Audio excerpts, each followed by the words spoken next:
Chief of army staff की instructions पे बुनेर और शांगला के फ्लड अफेक्टेड एरियाज़ के लिए 45 इंजीनियर डिवीजन को टास्क किया गया कि वो फ़ौरन जो है वो सड़कें और राब्ते बहाल करें। इसके लिए 45 इंजीनियर डिवीजन्स की बहुत सी टीम्स जो हैं वो बुनेर और शांगला में आके डिप्लॉय हुई। बुनेर में जैसा कि आप देख रहे हैं ये पीर बाबा बाईपास है। पीर बाबा बाईपास को फ्लड से काफ़ी जगह पे डैमेज हो गया था।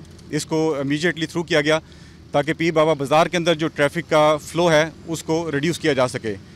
इसके अलावा पीर बाबा बाज़ार के अंदर ट्रैफिक का फ़्लो ज़्यादा होने की वजह से और मड स्लेडिंग की वजह से एक्सेस कम होने की वजह से ट्रैफिक को बहुत मुश्किलात थी और हमने नाइट ऑपरेशंस करके ताकि लोकल्स को वहाँ मुश्किलात पेश ना आए और पीर बाबा बाज़ार को भी ओपन कर दिया गया है। मेरे साथ इस वक्त मौजूद हैं ब्रिगेडियर आमिर साहब, कमांडर हैं यहाँ पर स्वात के, और सारा जो इस वक्त रेस्क्यू और रिलीफ ऑपरेशन चल रहा है उसको मॉनिटर कर रहे हैं, एग्जीक्यूट करवा रहे हैं। उनसे ज़रा पूछते हैं कि क्या सूरत हाल रही है और अब आगे जो है वो क्या काम इस वक्त जारी है, क्योंकि आर्मी की तरफ से यहाँ पर इस अंधोनाक वाक़े पर, अफसोसनाक वाक़े पर आर्मी चीफ ने ऐलान किया कि एक दिन की अपनी सैलरी जो आर्मी की तरफ से सैलरी है वो यहाँ पर लगेगी फ्लड इफेक्टीज़ के लिए, और राशन का एहतमाम किया गया। और इसके अलावा सर्च एंड रेस्क्यू ऑपरेशंस जो जारी हैं उसकी ओवरऑल क्या पिक्चर है, ज़रा ब्रिगेडियर साहब से पूछते हैं।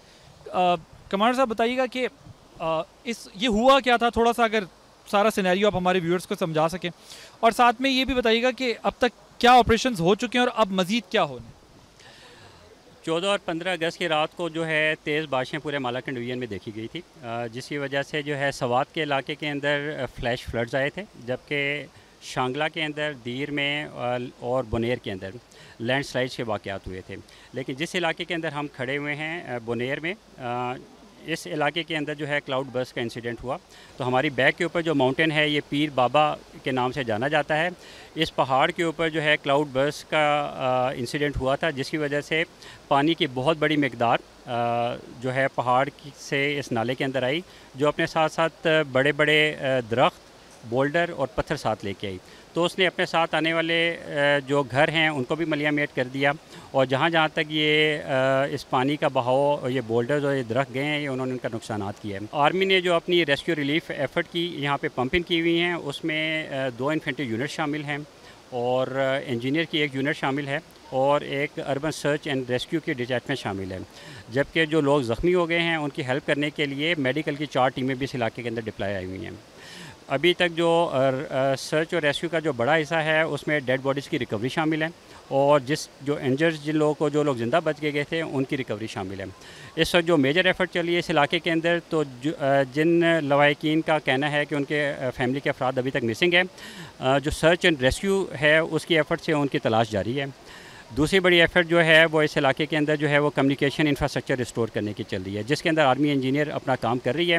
और इस इलाके के अंदर जो इसकी अर्बन फ्लडिंग की वजह से और क्लाउड बस्ट की वजह से जो रास्ते चौक हो गए थे, आर्मी इंजीनियर ने वो मुकम्मल तौर पर रिस्टोर कर दिए हुए हैं।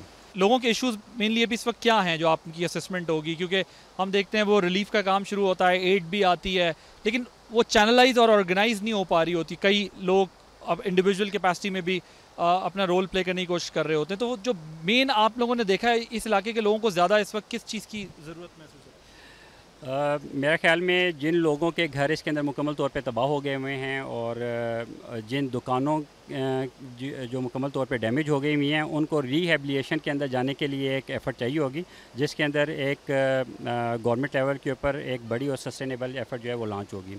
जो इमीडिएट नेचर की असिस्टेंस है उसके अंदर जो लोग बच गए हैं उनको सस्टेन करने के लिए सबसे पहले तो मेडिकल सपोर्ट प्रोवाइड की गई है। यहाँ पे जो हमारी आर्मी की टीम्स, मेडिकल टीम्स आई हैं, उसके अंदर मेडिकल स्पेशलिस्ट और सर्जिकल स्पेशलिस्ट हैं। इन एडिशन हमने उसके अंदर ट्रॉमा मैनेजमेंट और साइकोलॉजिस्ट जो है उनको ऐड किया है, ताकि जो लोग इस ट्रॉमा से गुजरे हैं उनकी साइकोलॉजिकल मैनेजमेंट और काउंसलिंग जो है वो की जा सके। उनको चूँकि उनके घर बार नहीं हैं तो उनको सस्टेन करने के लिए जो राशन की डिस्ट्रीब्यूशन और डेली बेसिस के ऊपर की जा रही है, ताकि उनको अपने खाने पीने के जो मसाइल हैं उनको सस्टेन किया जाए। इसके बाद जो एक रिहेबिलिटेशन एफर्ट की मेरे ख्याल में इस इलाके के लोगों को ज़रूरत पड़ेगी, ताकि जो कंप्लीट स्ट्रक्चर डिस्ट्रॉय हुआ है उसको रिस्टोर करके अपनी जो नॉर्मल लाइवलीहुड है वो उसको दोबारा स्टार्ट कर लें। Thank you so much commander brigadier Aamir साहब हमारे साथ मौजूद थे। आप सुन रहे थे कि अब तक रिलीफ ऑपरेशंस की क्या सूरत हाल है और क्लाउड बर्स्ट के बाद यहाँ पर क्या हुआ है, और साइमल्टेनियसली स्वात के अंदर भी फ्लैश फ्लडिंग का मसला था और वहाँ पर भी अब से कुछ देर पहले ब्रीफिंग में हमें बताया गया कि वहाँ पर तकरीबन 2000 अफराद की जान महफूज की गई, बचाया गया, क्योंकि फ्लैश फ्लडिंग से फिर भी पाकिस्तानी अवेयर है। लेकिन ये जो क्लाउड बर्स्ट का नुकसान हुआ है, ये क्लाइमेट चेंज के असरात हैं जो हम देख रहे हैं, जिसकी वजह से अब नए चैलेंजेस से निपटने के लिए तैयारी करना होगी और हालात का मुकाबला करने के लिए, क्लाइमेट चेंज को समझने के लिए अवेयरनेस की बहुत ज़रूरत है।